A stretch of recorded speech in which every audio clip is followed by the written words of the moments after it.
നമസ്കാരം, news prime മലയാളത്തിലേക്ക് സ്വാഗതം.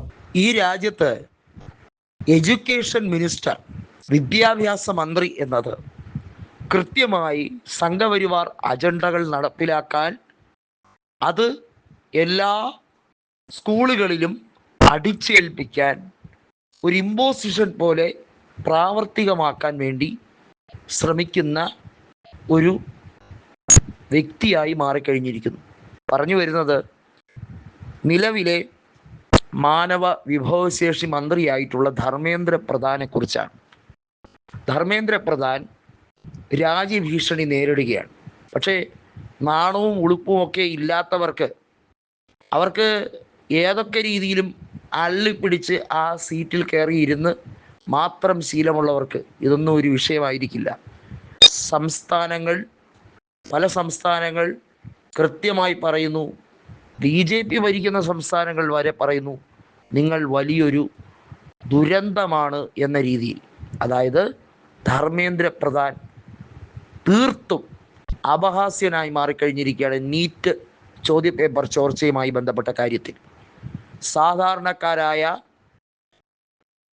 വളരെ കഷ്ടപ്പെട്ട് പ്രയത്നിച്ച് പിന്നാക്കം നിൽക്കുന്ന കുട്ടികളടക്കം വിദ്യാഭ്യാസ മേഖലയിൽ വളരെ ബുദ്ധിമുട്ടുകൾ സഹിച്ച് പഠിച്ച് ഉറക്കമൊഴിഞ്ഞ് ഇരുന്ന് പഠിക്കുന്ന വിദ്യാർത്ഥികളെ മുഴുവൻ കൊഞ്ഞനം കുത്തുകയാണ് ധർമ്മേന്ദ്ര പ്രധാൻ്റെ മന്ത്രിസഭ.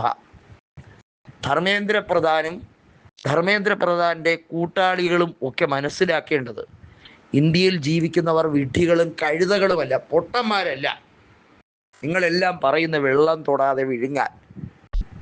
നിങ്ങൾ പറയുകയാണ് നീറ്റ് പേപ്പർ ചോർച്ച എങ്ങനെയൊക്കെ വന്നു എന്നുള്ളത് സാങ്കേതികപരമായി ഞങ്ങൾ അന്വേഷിച്ചുകൊണ്ടിരിക്കുന്നു, അതിൽ കൃത്യമായിട്ടുള്ള നടപടികൾ എടുക്കും. എന്നിട്ട് എന്ത് തേങ്ങയാണ് എടുത്തത് എന്നാണ് സാധാരണക്കാർ ചോദിക്കുന്നത്. ഇത്രയും ദിവസമായി ഒരു കാര്യത്തിലും വ്യക്തമായിട്ടുള്ള ഒരു ഉത്തരമില്ല. രാജ്യത്ത് എപ്പോഴെല്ലാം അഭിസംബോധന ചെയ്ത നരേന്ദ്രമോദി പൊട്ടത്തരങ്ങൾ വിളിച്ചു പറയാൻ ശ്രമിക്കുമല്ലോ, അതെല്ലാം മണ്ടസിദ്ധാന്തങ്ങളായി മാറുകയും ചെയ്യുന്നുണ്ട്. സാധാരണ രാജ്യത്തെ അഭിസംബോധന ചെയ്യുമ്പോൾ ജനങ്ങൾക്ക് ആകെ പരിഭ്രാന്തിയാവും. നേരെ പ്യാരെ ദേശവാസിയൊന്നും പറഞ്ഞ് ഒന്നെങ്കിൽ നോട്ട് നിരോധനം, അതല്ലെങ്കിൽ വലിയ തോതിലുള്ള എന്തെങ്കിലും എട്ടിൻ്റെ പണി. ഏതായാലും ജോർജിയ മെലോനിയെ കണ്ട് മെലഡി കൊടുത്ത മോദിജിക്ക് ഇങ്ങനെ വിദേശ രാജ്യങ്ങൾ മുഴുവൻ ചുറ്റിക്കറങ്ങി നിൽക്കാനുള്ള നേരേ ഉള്ളൂ. 3ാം ടേമും കൂടെ ഇനി പോയിട്ടില്ലാത്ത ഈ ലോകത്തിലെ, ഈ ഗ്ലോബിലെ, ഈ ഭൂഗോളത്തിലെ ഏതെങ്കിലും രാജ്യം ബാക്കിയുണ്ടെങ്കിൽ അതുകൂടി സന്ദർശിക്കുക, അങ്ങനെ ജന്മാഭിലാഷം പൂർത്തീകരിക്കുക.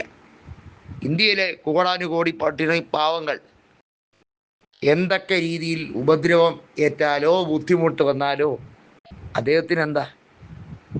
രാജ്യത്തെ ഏറ്റവും ഗതികെട്ട രീതിയിൽ വിദ്യാഭ്യാസ വകുപ്പ് തകർന്ന് കുത്തുവാളയെടുത്ത് തകിടം മറിഞ്ഞിരിക്കുന്ന അവസ്ഥയിലും ധർമ്മേന്ദ്ര പ്രധാൻ പറയുന്നു, എല്ലാവർക്കും വിദ്യാഭ്യാസം കേന്ദ്ര സർക്കാർ വളരെ സുഖമായി തന്നെയാണ് കൊടുക്കുന്നത്, ഇങ്ങനെയൊക്കെ ചെറിയ സംഭവങ്ങളൊക്കെ, ചെറിയ വീഴ്ചകളൊക്കെ പറ്റുമെന്ന്.